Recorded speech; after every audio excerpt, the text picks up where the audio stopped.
When you're facing Guardian Rocket and Gamora, there's nowhere to run and nowhere to hide.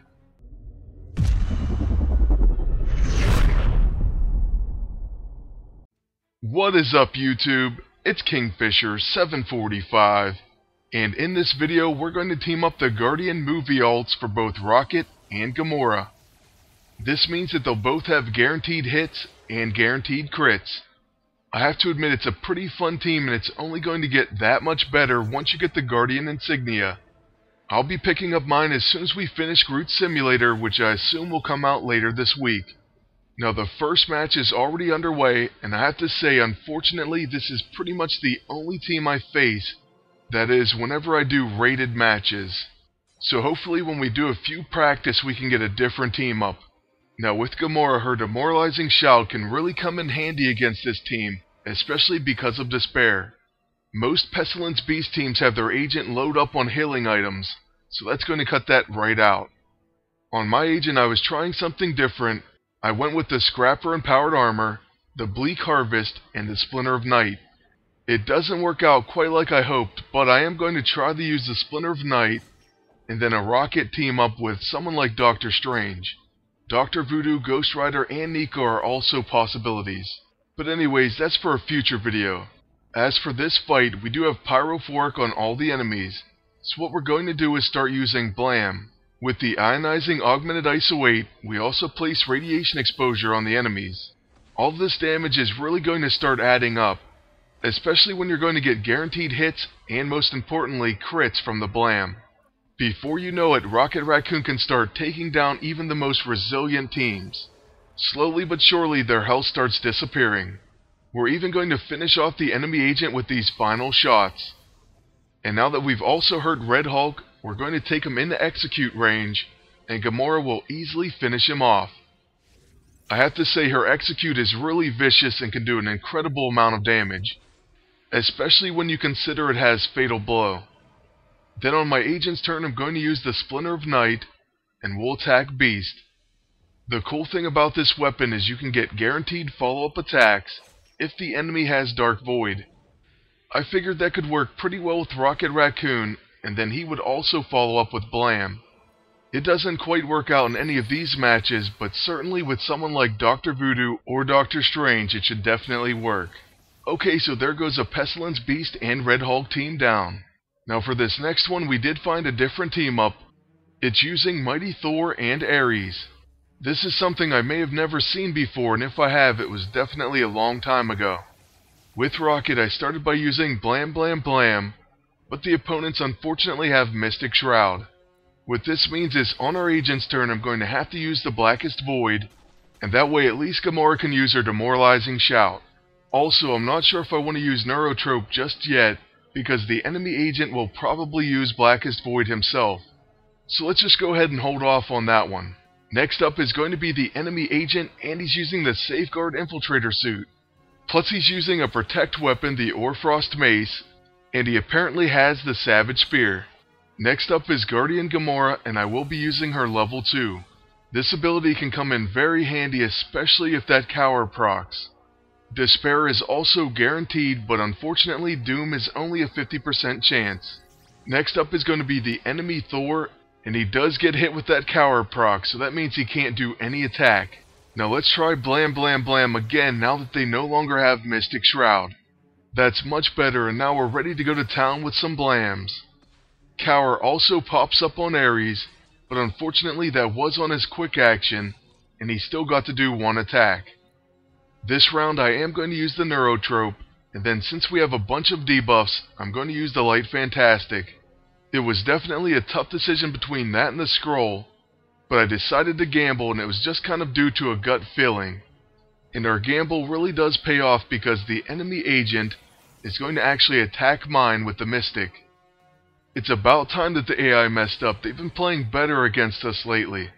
So not only do they heal us, we get a counterattack, and that's going to trigger a Blam. Just like that, the enemy agent's finished.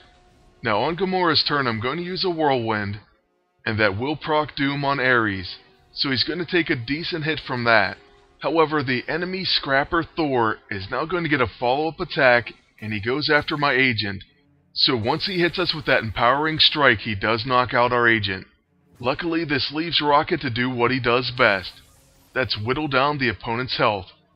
I'm going to start firing blams, and that will definitely take out Ares and severely cripple Thor. You know what, in fact, since Ares is already low enough, we're going to fire a Murder Jew at Thor. This doesn't quite end him, so Gamora is going to take him down with an execute. And that's exactly how this second match is going to end. So now we're going to move on to our third and final one of the video. This was another practice match, and we end up finding a Warriors 3 team. I will tell you that something crazy happens at the end, and we did uncover a glitch. Now I'm sure that other people have found it, but it's new to me, and I'm showing you the first time that it happened to me in video. The match starts out innocently enough. We use a neurotrope, and then even though we don't have to in this case, I just wanted to show you why I'm using the Empowered Scrapper armor. It's so that we can get a guaranteed follow-up, and that should trigger Blam. Let's use a Splinter of Night on the enemy agent, then we do get a follow-up Brawl, and this does in fact trigger Blam from Rocket. So all in all, not a bad opening, especially on the enemy agent who's already down to 2,600 HP. Unfortunately, he does get to shoot us with the Coulson's Revenge, but we also get our counterattack. This finishes the enemy agent, and you know what that means, we also get a Blam. So at this point it's all three of our teammates versus the Warriors 2. Then I figured I should go ahead and use Rocket's level 6, and then we have to reload. Next up is going to be the enemy Volstagg, and I was hoping that he would use Guard the Rear. But here comes that annoying Elixir of Recovery, which also procs Fandrels. Then on Gamora's turn, I'm going to go with the Demoralizing Shout, even though I did contemplate trying a different move. Who knows, maybe we'll get lucky with Cower procs like in the last match. Then Fandrel's turn went by pretty quickly. He used On Guard, so now he can apply to Power. At the time I was pretty bummed out and thought this was definitely unfortunate for us.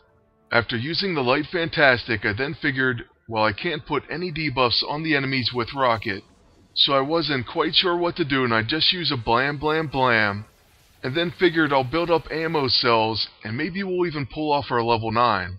What I didn't realize was that we still had enough ammo cells to keep firing, but we'll come back to that in just a minute. Next, the enemy Volstagg is going to use Splitting Headache on my agent. That takes away our Mirror Reality and heals us for very little. Then on Gamora's turn, I just figure I'll use a Mortal Strike and try to do as much damage as I can to Fandrel. He definitely became my primary focus because of that On Guard and how annoyed I was. So first we do get hit with that Riposte, and then we do a decent amount of damage, but really nothing to write home about. The enemy Fandrel then takes out our agent, basically because of these bleed stacks.